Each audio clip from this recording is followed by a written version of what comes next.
gracias a todos por haber venido, gracias a todo el equipo que está detrás también. Es un honor, un placer también poder salir de casa y hacer esta gira por todo el mundo y en especial estar aquí ahora en Madrid, delante de todos vosotros. Encantado de daros sus explicaciones sobre la escritura del último libro. It's really fun to be able to finally say that the inheritance cycle is done and to be able to talk about it and tour and sign the book finally. I know it was a long wait for the fourth book.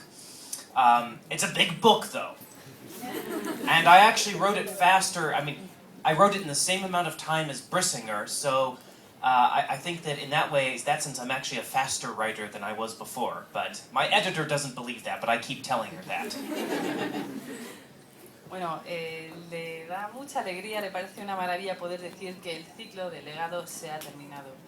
Le encanta poder ya hablar de él como algo que ya está hecho, firmar todos los libros. Como sabéis, es un libro enorme, pero lo llamativo es que ha tardado el mismo tiempo que tardó en escribir Brissinger, y eso se puede considerar una escritura bastante rápida. Of course, it was kind of sad to say goodbye to the world and the characters after working with them for 13, 14 years. Even now, I wake up and every morning I keep thinking, oh, I wonder what's happening with Aragon and Saphira, or Roran, or Murtagh, or Nasawada, or Arya, or Angela, or Elva, or any of them, Solumbun. But at the same time, finishing the book was very difficult.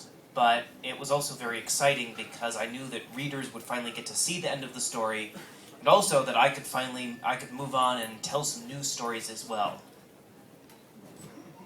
Bueno, a la vez también tiene que decir que le da pena tener que decir adiós a la saga, a este mundo, a tantos personajes que han ocupado su vida desde hace 13, 14 años. Pero bueno, todavía hoy a veces se despierta pensando qué será de todos estos personajes que pueblan sus novelas. A la vez le ha resultado difícil terminarlo, difícil y por otro lado muy emocionante por poder ofrecer a todos los lectores el final de la historia.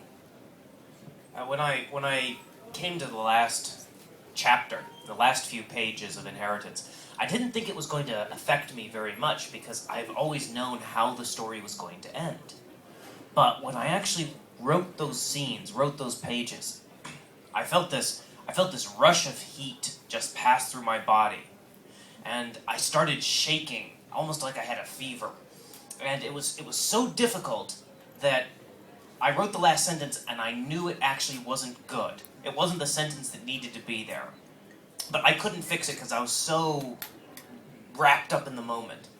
So I put the ending aside and I went and I edited the rest of the book, spent 2 months editing. And then I went back to that last line and I completely changed it. I added one word. And in English, that word is dark. And that one word, that's what made the last line perfect. Bueno, cuando llegué al último capítulo, las últimas páginas, pensé que no me iba a afectar tanto como realmente me afectó. Pero llegó el momento de enfrentarse a la última escena de la saga y noté una especie de oleada de calor. Empecé a temblar casi como si tuviera fiebre. Me enfrentaba a una tarea muy difícil, que era escribir la última frase. La escribí, me pareció que no era buena, que iba a tener que cambiarla, pero lo dejé ahí, apartado, y me puse a corregir todo el libro. Llegué de nuevo a esa última frase y había que cambiarla por completo. Había que añadir una palabra, y esa palabra era oscuro. Esa es la palabra que cambió totalmente esa última frase. Of course, to add that one word, I had to rework several paragraphs at the top of the page, so that was a difficult word. Bueno, para escribir esta palabra que lo cambió todo, tuve que rehacer varios párrafos anteriormente. Por eso fue tan difícil escribir esas 4 letras.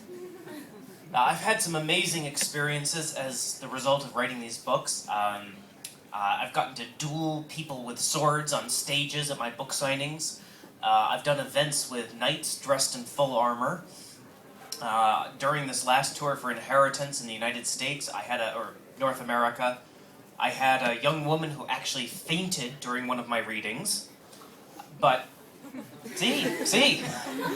But to be fair, she flew from Australia to Canada for the event, so I think it was the jet lag that made her faint, not my overpowering voice.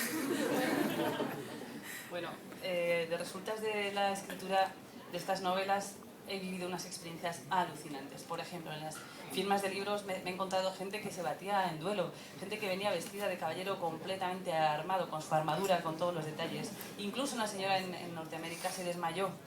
Claro, hay que tener en cuenta que es que venía de Australia y que probablemente el jet lag fue que provocó el desmayo, pero bueno, no fue mi poderosa voz.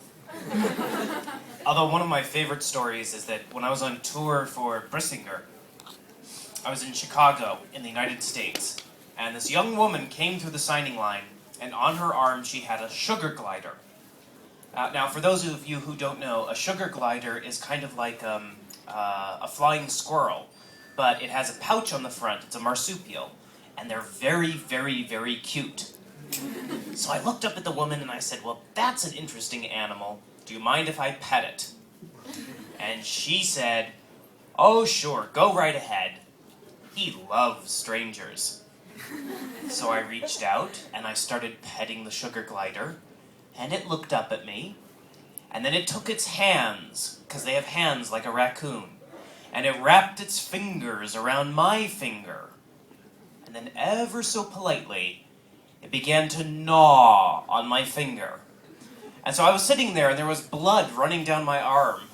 And I was looking at the woman and saying, will you please stop your pet from trying to eat me?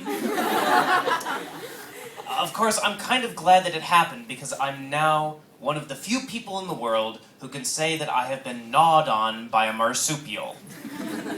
I think that's like an achievement in a video game, you know, chewed on by a marsupial, 200 points.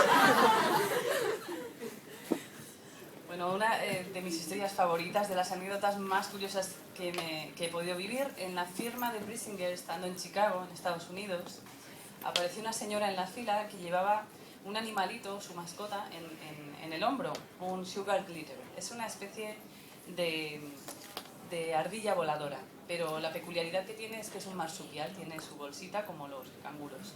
Bueno, son unos seres adorables, son muy monos, y le pregunté a la señora si podía acariciarlo. Me dijo, sí, sí, claro, le encantan los desconocidos. Entonces me puse a acariciarlo, y aquel animalillo que tiene manos, curiosamente, manitas chiquititas, cogió su mano entre las mías y empezó a mordisquearme los dedos. Y empecé a ver cómo la sangre corría por mis brazos. Y empecé a decirle a la señora, haga usted el favor de decirle a su mascota que deje de morderme los dedos. Sí, sí, claro, claro. Bueno, pues puedo decir que soy una de las únicas personas en el mundo que ha sido mordisqueada en los dedos por un marsupial. Esto podría pasar a ser parte de un videojuego. Sea usted mordido por un marsupial, 200 puntos. I'll just try not to get bitten by a kangaroo when I'm in Australia. Bueno, intentaré que no me muerda un canguro cuando vaya a Australia. So one of the things I'd like to do here is something I've wanted to do for many years, but it wasn't possible until Inheritance was published. And what I want to do is I want to read you a favorite line of mine from each of, or favorite few lines from each of the 4 books, okay? Vale, una cosa que quiero hacer y que no he podido hacer hasta este momento, porque